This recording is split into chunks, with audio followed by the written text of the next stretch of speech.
So today I want to talk about this book, Perspectives by Laurent Binet. I just finished this and I was blown away by how good this book was. It's basically a murder mystery that takes place during the high Italian Renaissance in Florence in the 1550s.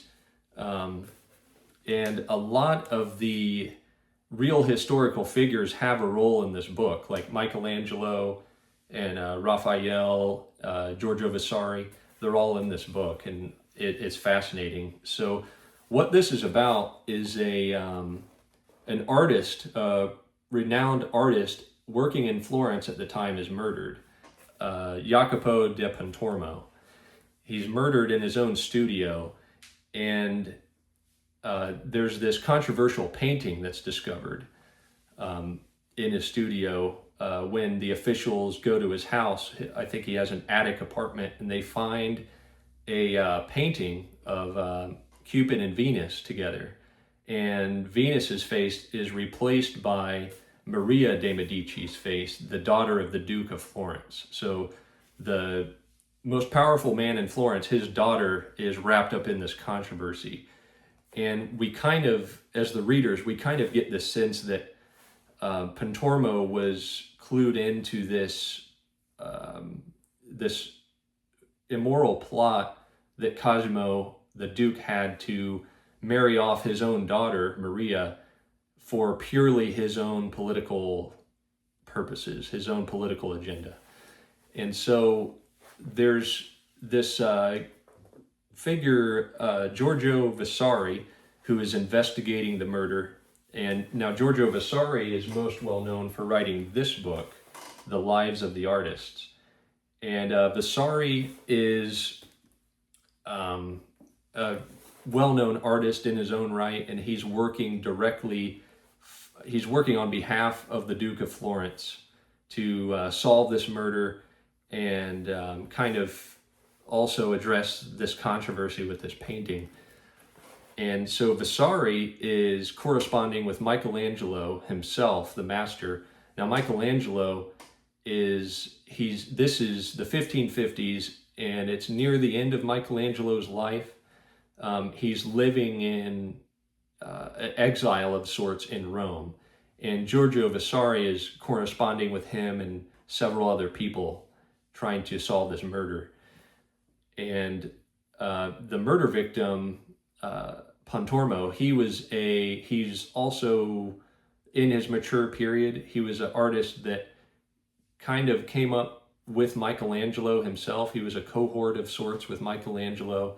And Michelangelo cares very deeply about Pontormo, and he was heartbroken at the beginning of the book to find out his friend and fellow artist was murdered.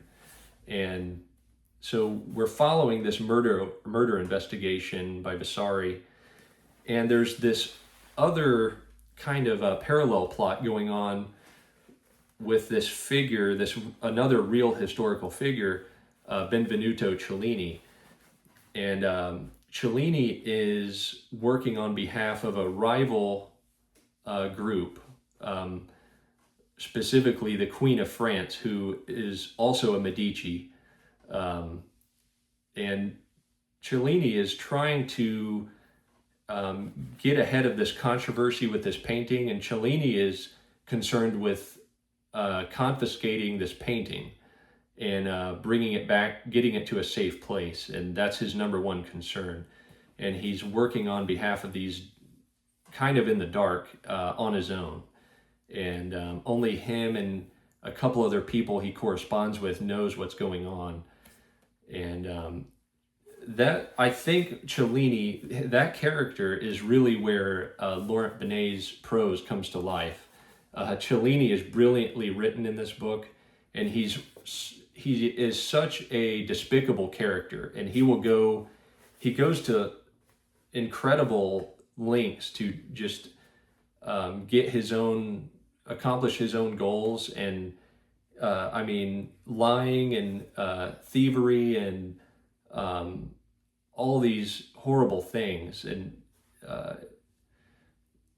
trying to confiscate this painting back and get this painting back for the Queen of France. And there's all this,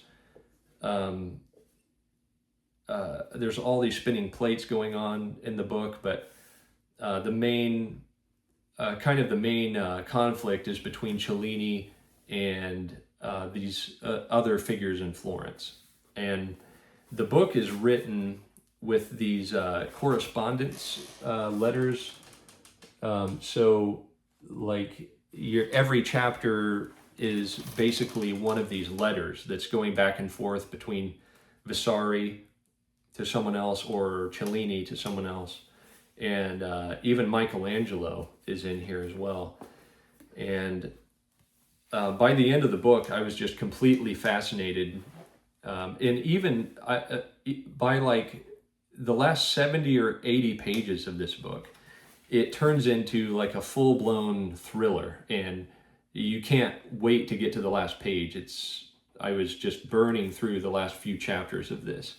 And when you get close to finding out who the murderer really is, and I guess like any good murder mystery, you're not so much concerned with who the murderer exactly is, like the big reveal, but as a reader, I was most fascinated in this world, in this setting that Benet creates, and all these characters that are in conflict with one another.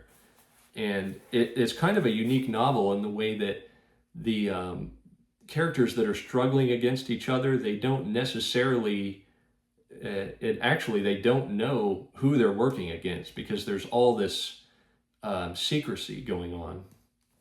And Cosimo de' Medici is, we get the sense in the book that he's almost inept at his job, at like trying to get his own goals done. And there's this plot that he has to marry his daughter off to a powerful monarch family in Europe. And there's at one point, Maria de' Medici, the subject in this controversial painting, she basically marries this in secret. She marries this lover that she has, and she's betrayed. And so she has her own story arc in this book, and which is fascinating in and of itself. And so I really enjoyed this book. It's one that there's a lot going on, and if you have any fascination with like the Renaissance or the artists of the time, or the history of Florence, which I'm completely fascinated with, you would really like this book. It's excellent. This was published in English last year, so it is a work of translation. It was published. Laurent Benet is a French writer, so he published this a few years ago in French originally, and then it was translated by Sam Taylor for the English edition. And so I guess credit should go to both writers because of how brilliant this is. And the whole thing with the correspondence, reading a novel in the form of these correspondence letters, it was a little hard to get used to at first, but after the first few chapters, I was totally enamored, and all the way through to the end of the book. And I just found this fascinating. I haven't read anything else by Benet. Let me know if he has any other good books. But that's everything I wanted to go over for this book. I've got a few other books I'm reading at the moment. I'm reading John Le Carré's Tinker Tailor Soldier Spy. I'm reading an Elmore Leonard book. So I've got a few other books I might do videos on coming up soon. Thank you so much for watching, and I'll see you next time.